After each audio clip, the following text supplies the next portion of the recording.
From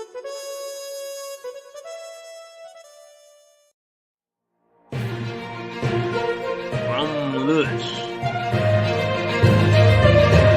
in the Black Horse Pub.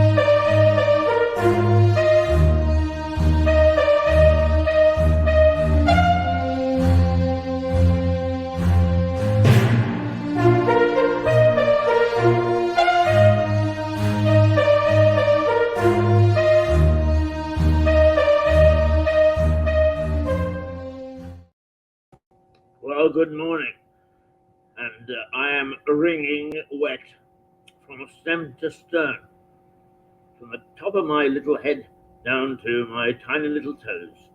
I am wet.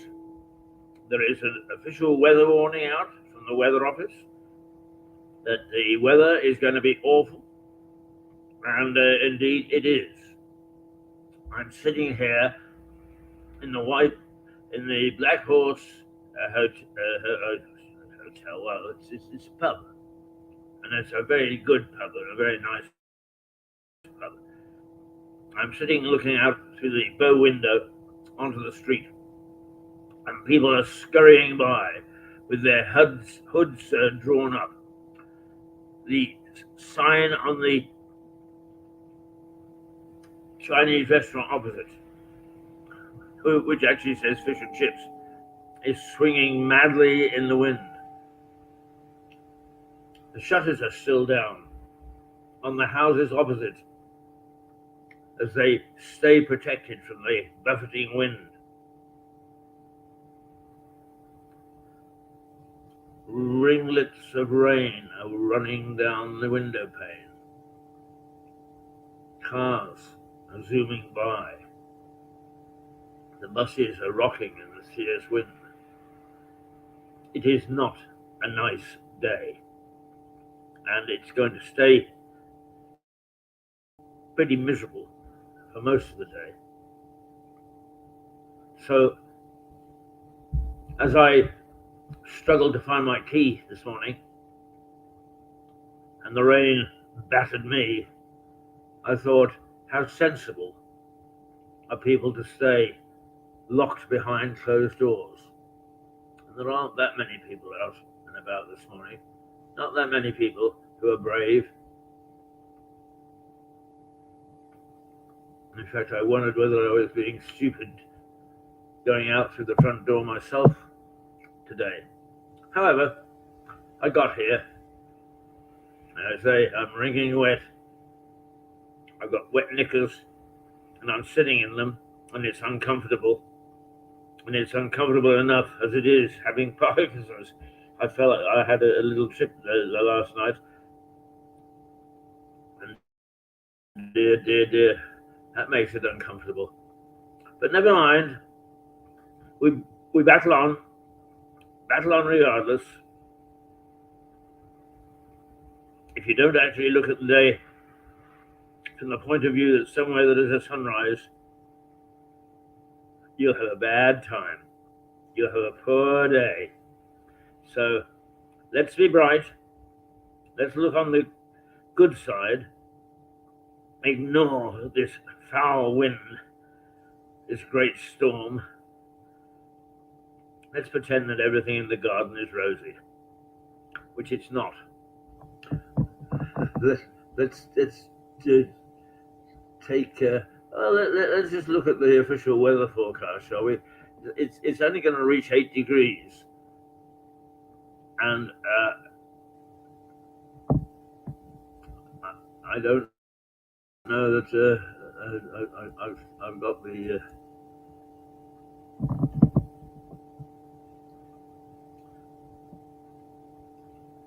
It's 6 degrees at the moment. Yeah, 6 degrees.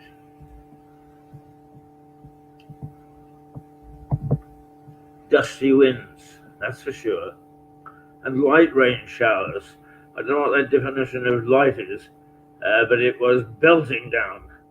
The combination of the wind, not at all nice, and the weather warning was issued by the Met Office. It started at 2:29 this morning, and it ends at 8 o'clock. Aha! Ha ha ha! That's now. So we should see an improvement. Well, we're not yet. No, not yet. And it's Friday the 1st of March. God, we're into the last month of the first quarter of the year. Where has it all gone? Strong winds will move east across coastal areas of southwest and southern England this morning, leading to some disruption. Some delays to road, rail, and ferry transport expected. Some bus and train services affected, with some journeys taking longer.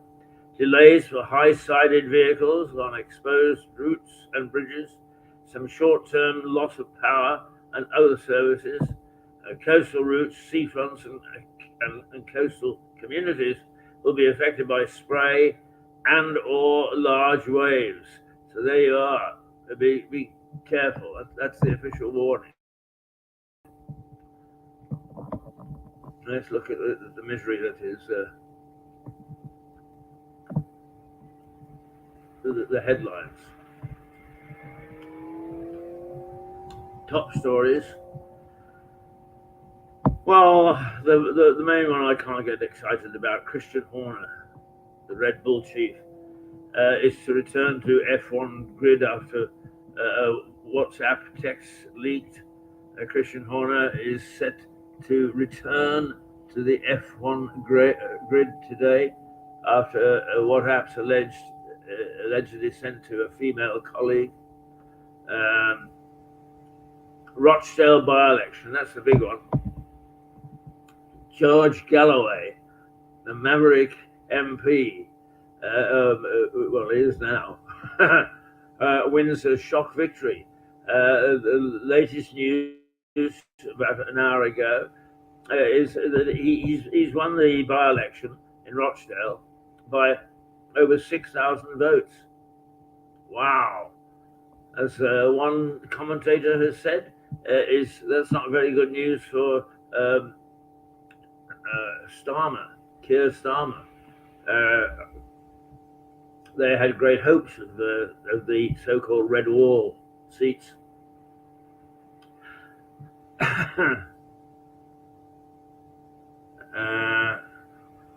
From the States, Biden and Trump win Michigan primaries despite Democratic protest vote over Gaza.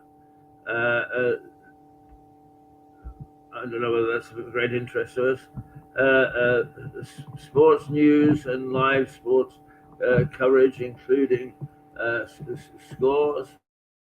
Well, no, any news, live football latest and Premier League news conferences. Pogba, the backstory, the wasted talent and why it could be the end. Hamilton tops Bahrain Grand Prix second practice. Aspinall victorious on Premier League Night Live. Let's see. Don't question my commitment to Manchester United, says Rashford. Athletes would be moronic to compete in enhanced games. That's Lord Coe. Raducanu receives Miami Open wild card. I don't work for Altus Palace Corona tech store. Question answer. A lot of this stuff means nothing to me, and I'm sure it means nothing to you.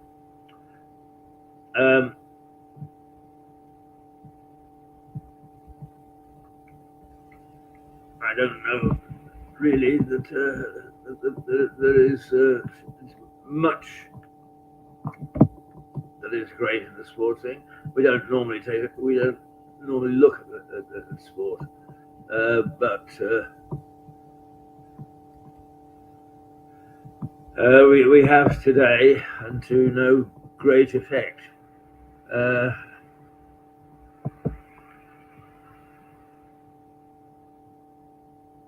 Let's see. Let's go back to the news. World news. More than 100 are killed in a crowd near Gaza aid convoy, and they were shot. Local authorities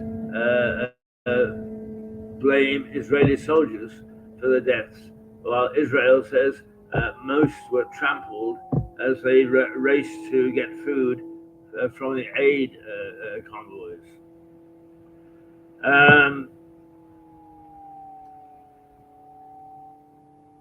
No hearse for Navalny as the family prepares funeral. The widow of the dead opposition leader says she's not going to have a hearse at the funeral. I don't know whether that's terribly significant. Iran holds the first elections since mass protests. More than 1 billion people are living with obesity around the world. Biden and Trump make competing trips to the US border. Millions awarded to White Island volcano victims. Rihanna among celebrities in India for Ambani Gala, and at least 43 dead in Bangladesh building fire.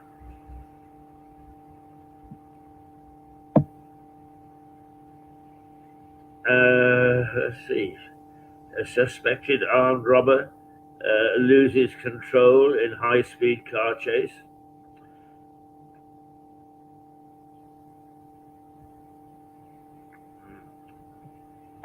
Let's see. Catwalks, canes, and cars. Africa top shots. What's at stake for Biden and Trump as both visit the border? Vietnam, secret documents warns of hostile forces. Wow.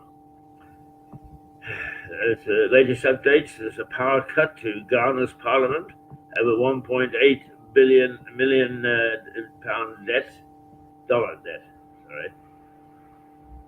Middle East: more than 100 killed in the crowd near Gaza aid convoy. Well, we mentioned that. South African student shot dead by a stray bullet. No hearse for Navalny as family prepares funeral. Mural of a train guard who fought the whites-only rule.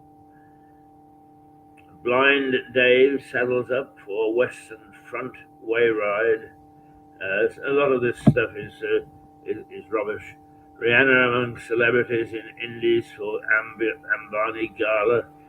UK to pay at least £370 million to Rwanda for the asylum deal. That is sending asylum seekers there, sending them away from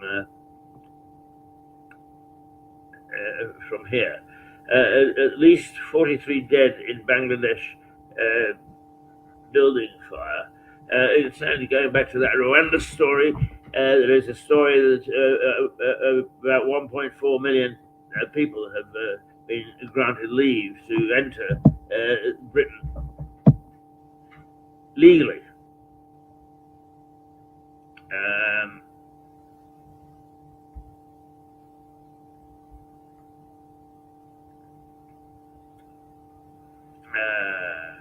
I think the rest is not terribly important.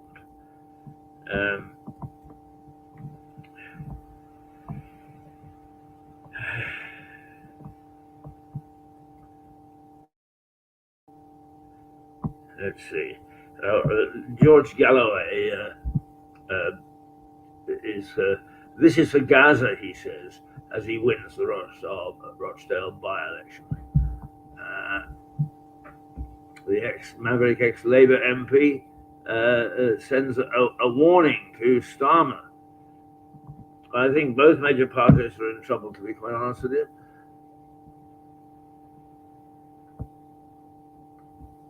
Riot police gather at the scene of Navalny's funeral. Stories you may have missed. Harry biker star Dave Myers dies, age 66.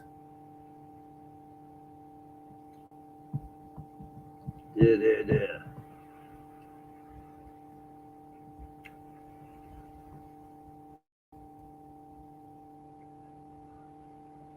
Well,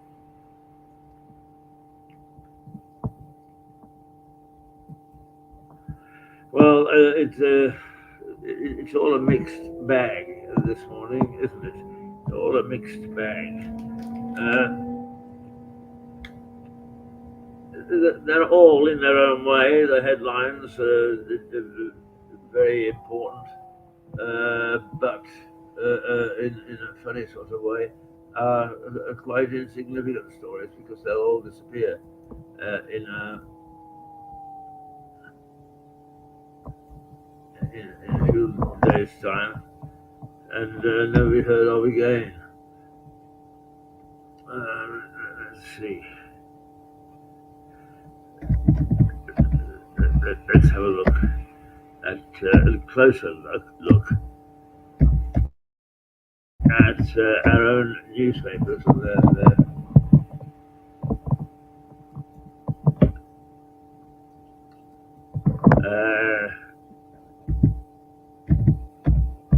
what is important to us in this country.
Well, we're still with you, and we'll start all over again.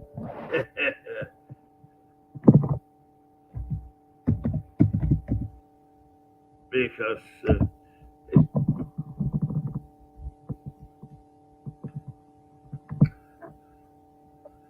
right, okay.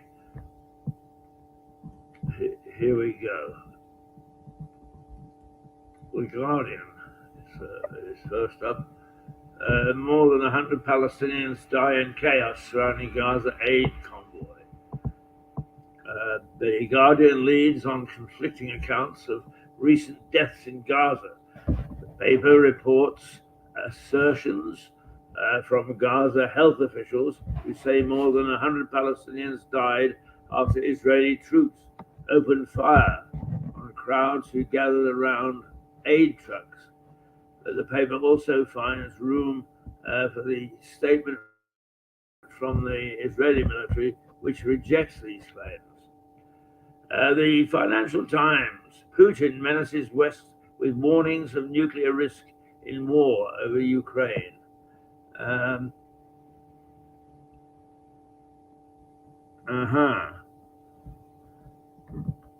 Well, IDF opens fire amid food rush is how the Financial Times headlines covers next to a picture of a man kneeling next to two bodies. But the Guardian's main headline is that there are conflicting accounts. The paper leads on Vladimir Putin's State of the Nation speech, where he said Western support for Ukraine could risk a global war. Aha. Right. So there we are. The Daily Telegraph. Russia is flooding the West with migrants. The paper claims the Russian leader, his statements, and a claim that intelligence documents are suggesting that Mr. Putin is controlling and weaponizing immigration in Europe with the help of militias in Africa. The paper quotes a security source as saying the tactic means Russia can effectively control foreign elections by flooding a certain area with migrants to influence public opinion at a crucial time. Ooh, that's a bit frightening. The Daily Mail. Britain's broken borders. The watchdog reports expose a shocking migration system failings with airports, passport checkpoints left unmanned. The Daily Mail leads on immigration, saying a sacked watchdog found shocking migration system failings in Britain. In a report belatedly published by the Home Secretary. Elsewhere on the front page is a picture of Red Bull F1 boss Christian Horner and his pop star wife Jerry Halliwell, warning that she faces humiliation. The paper explains that although Mr. Horner was cleared of any wrongdoing over alleged texts to a female colleague, those messages have now been leaked. Oh dear. The Sun. Horner messages revealed. Jerry's hubby did send text. Sex texts, SXTS. The Sun leads for the second day in a row on the Christian Horner story, with a headline referring to him as Jerry's hubby and saying that leaks mean the full context of his alleged messages, for which he was cleared of any wrongdoing, have been revealed. The Times. Aid convoy deaths put Gaza ceasefire at risk, warns Biden. And the main headline, nothing to stop another police killer like Cousins. The main picture on the front page of the Times is of the Prince of Wales, Prince William, speaking with a 94-year-old Holocaust survivor. He met Renee Salt on a visit to a synagogue in London. At the visit, he condemned a rise in anti-Semitism, but the paper focuses on how Miss Salt missed the Princess of Wales, who has been out of the public eye since having abdominal surgery. That was in January. The paper leads on the inquiry into Wayne Cousins, the police officer jailed for the murder of Sarah Everard. And its headline says, there's nothing to stop another police officer being a killer. The Mirror. Everard murder, cops failings. How many more are still hiding in plain sight? Nothing to stop another killer officer. Damning probe says vetting must be stricter. Sarah's family fury at 3 forces missing signs. The inquiry into police failings is also the lead for the Daily Mirror, alongside the photo of Wayne Cousins in ceremonial police uniforms. The paper's heading asks pointedly how many are still hiding in plain sight.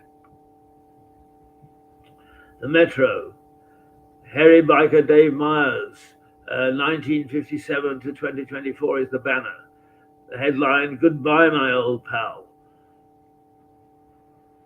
After the death of Harry Biker Dave Meyer at the age of 66, Metro carries two pictures, one of them with his wife, Lily, and another with his longtime TV partner, Cy King.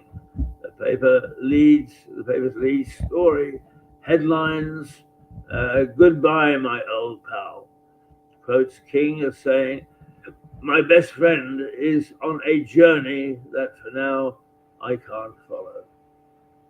The Daily Star, which normally would bring in a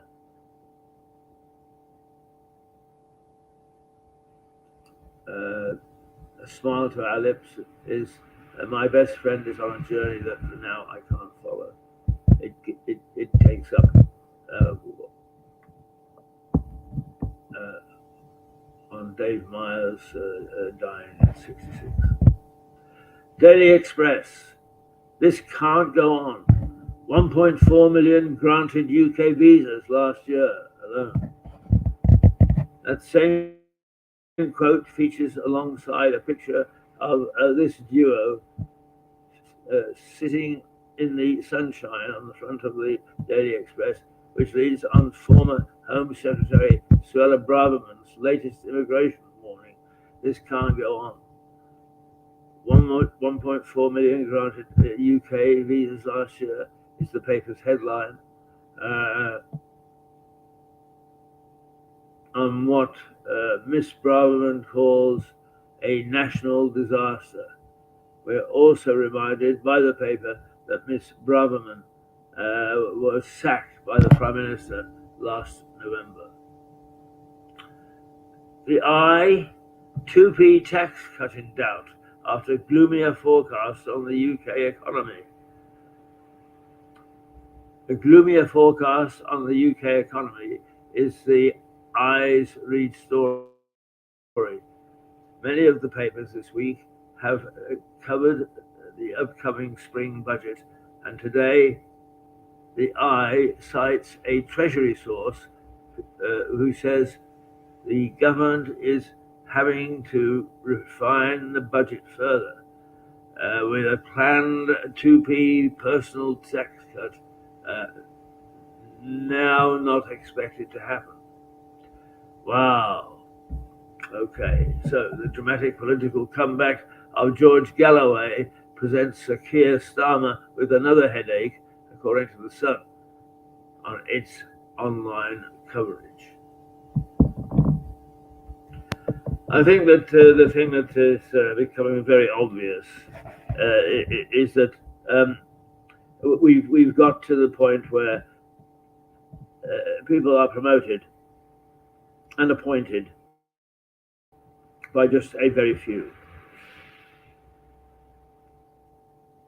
No, the talented people don't necessarily get a look in, despite the fact that we're told that there are all sorts of exams to get into the Foreign Office and so on and so forth. Is Britain really truly is broken? We've got a whole bunch of people who are incompetent in charge. The police are not covering themselves with glory. Now the border force is having problems getting rid, yes, let's be blunt about it, getting rid of some of the boat people is becoming impossible. The economy is broken, no tax cuts, and so on and so forth. And it is all a sign of mismanagement. Yes, the world is in tough shape at the moment, but nowhere near as bad shape as we are in this country. We are finding it difficult to address anything. successfully. And that is a sad, sad situation.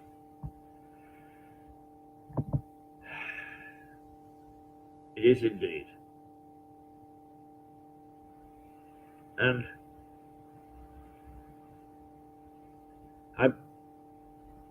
my own personal view is that we mucked around with the educational system, experimented with it 20 years ago, and those are the people that are just coming into authority now, and they don't know how to handle it. We don't have people of sufficient worth and value to handle the complexities of modern day society and its problems. We have shot ourselves in the foot. And frankly, I can't see any way out of it. I think that we're going to have to get worse before we get better.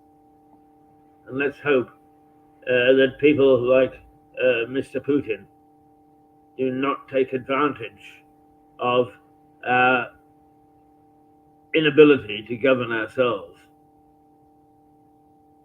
and make a power bid.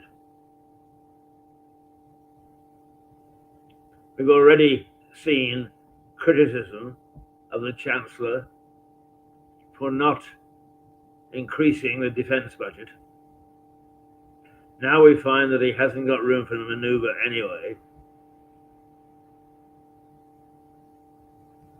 We've got Mr. Putin threatening war if we continue to support Ukraine. And the real albatross around our neck,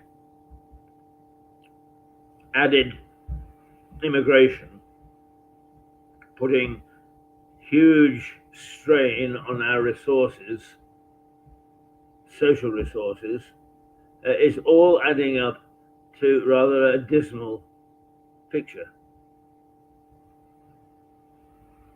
It's easy for somebody like me to sit and criticize. I don't have the job of having to sort out these problems. I only have the job of looking at them and saying that it's not good enough. But the mere fact that I'm saying it's not good enough should alert our leaders to some form of action, even if it's only calling for an urgent commission. Oh, you say another commission. They take years and they rarely come up with anything well worthwhile. But I think that it doesn't have to take years. And you can get, it doesn't mean to say that we haven't got talented people. We haven't got clever people. It's just that in many ways they've been sidelined. I know in this industry, I've worked with dozens of talented people that the BBC would never take a look at because they do not fit in with the thinking of the BBC. And yet the BBC really a very, very poor standard now. Back in the day, they had high standards. They don't anymore. And if I wanted to, I could do chapter and verse of some of the things that are wrong.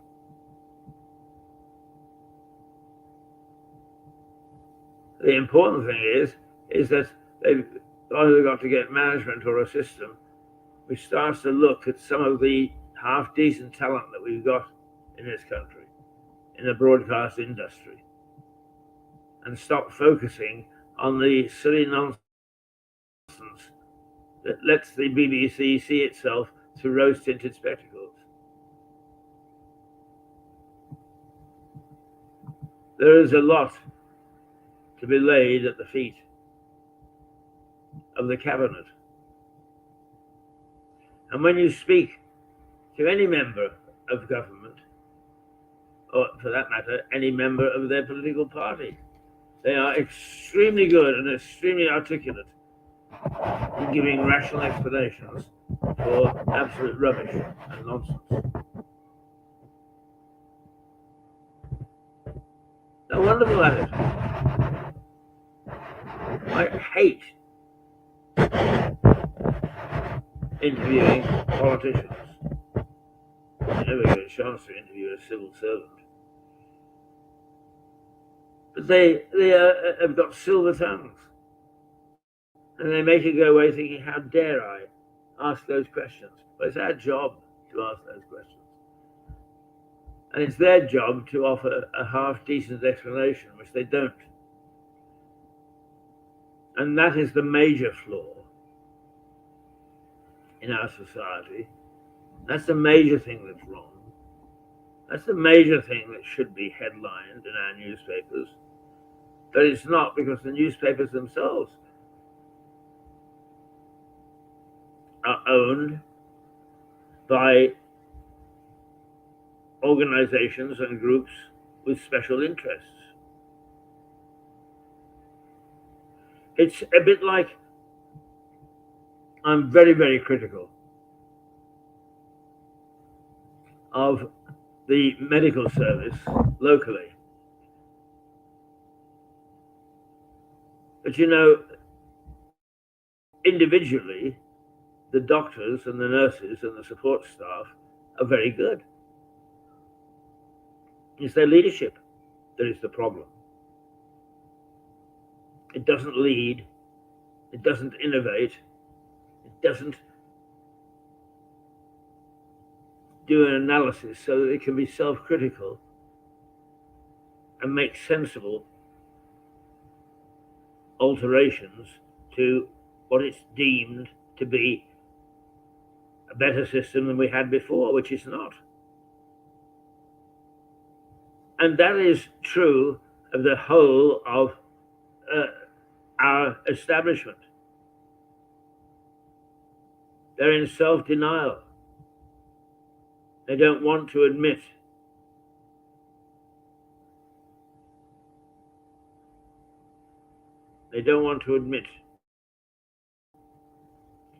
there's anything wrong. And until you actually come to the conclusion and you are ready to say, right, we've got this wrong, let's put it right, can you put it right? Because all that happens is that the effort goes on self-defense, if you like.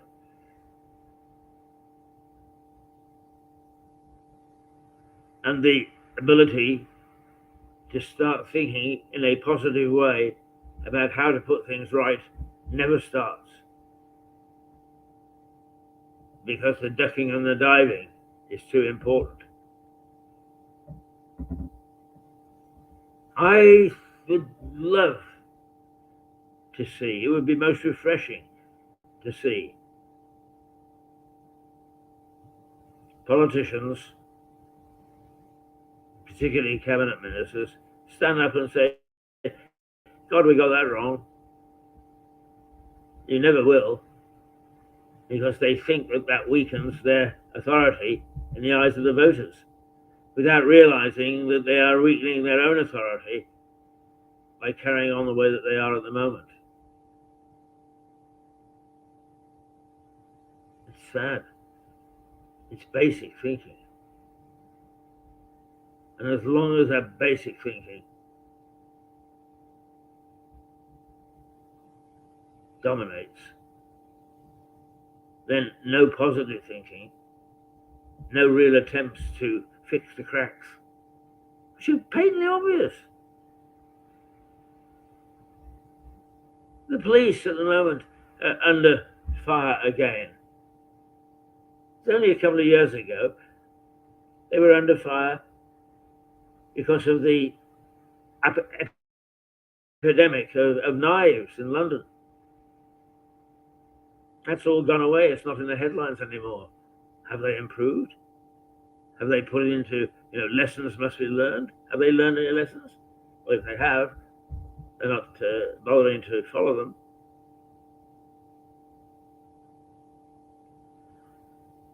It is all very depressing. Is the answer the electorate to put in a whole bunch of George Galloways? Well, it would seem it, doesn't it? The people that we poo-poo, like Nigel Farage, for that matter, even Boris. Oh dear, dear, dear, these are people beyond the pale. I lived in British Columbia on the west coast of Canada for a number of years in the days when the Prime Minister, or the Premier as they call him, it was a man called W.A.C. Bennett. And everybody criticised W.A.C. Bennett, and each time he was returned at the polls with a thumping majority. And his famous slogan was, "Everybody hates me except the people."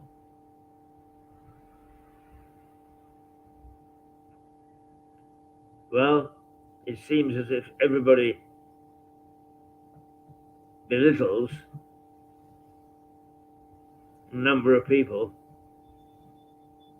that everybody pokes fun at,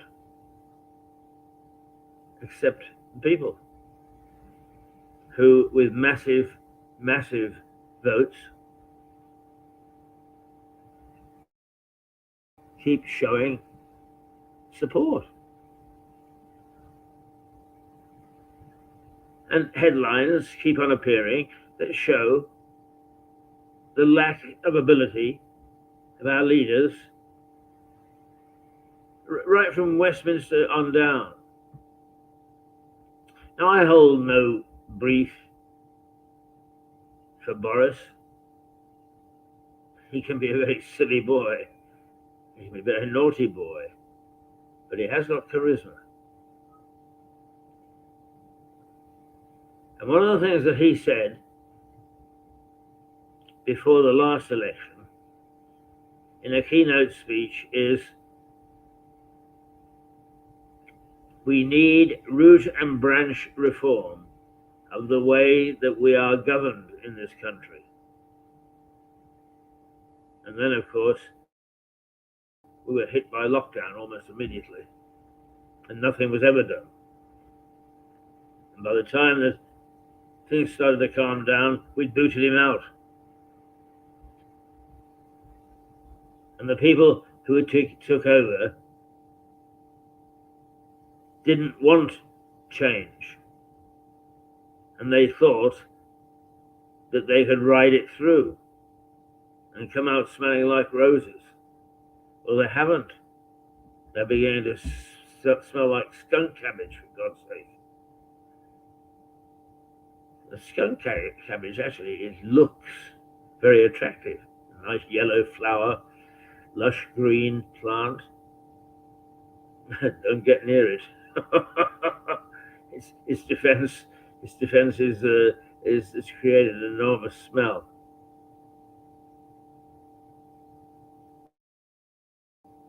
Hence its name, skunk cabbage.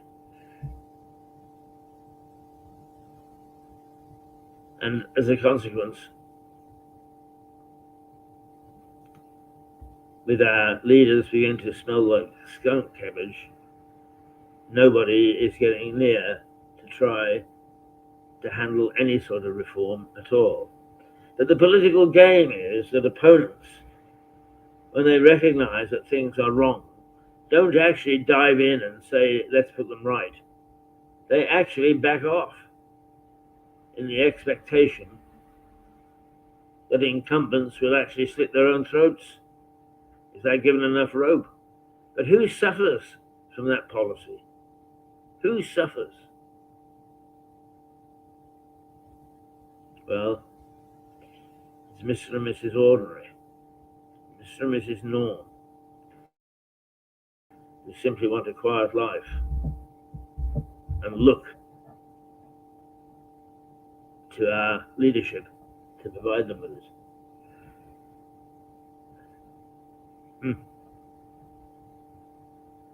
Some hope.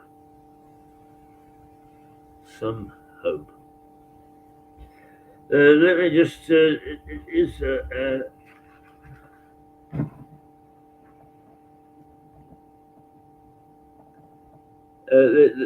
Times. The two stories that I've already read: aid convoy deaths and nothing to stop police killer like Cousins. Both on the front page.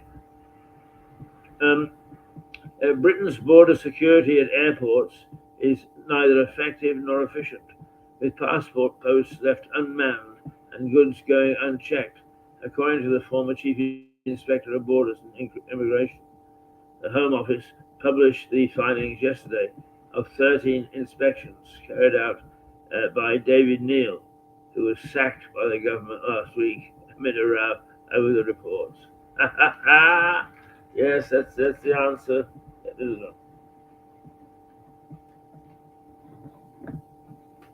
And here's one that is once again just silliness. Britain's wine, English wine, in other words, the vines that are grown here, is on the rise. It is flourishing as it's never flourished before. So, what did the government do?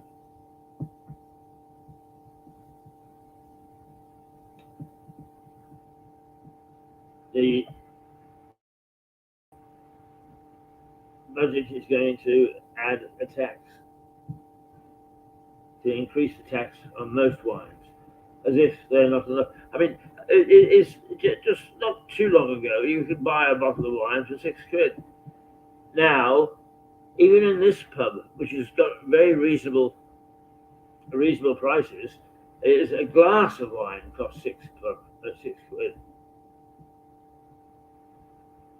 I have to make a glass of wine last me for the whole evening, and I listen to people ordering as 2 pints of beer is £12. I mean, it's just crazy. It's absolutely crazy.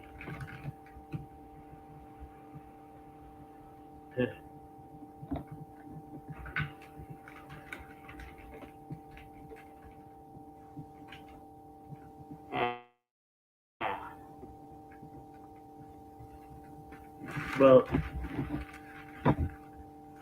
that is an hour of gloom and doom, and it's still blowing out there.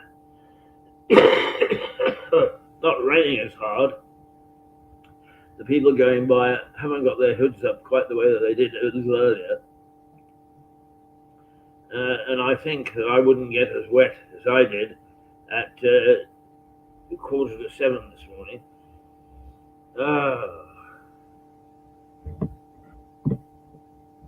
So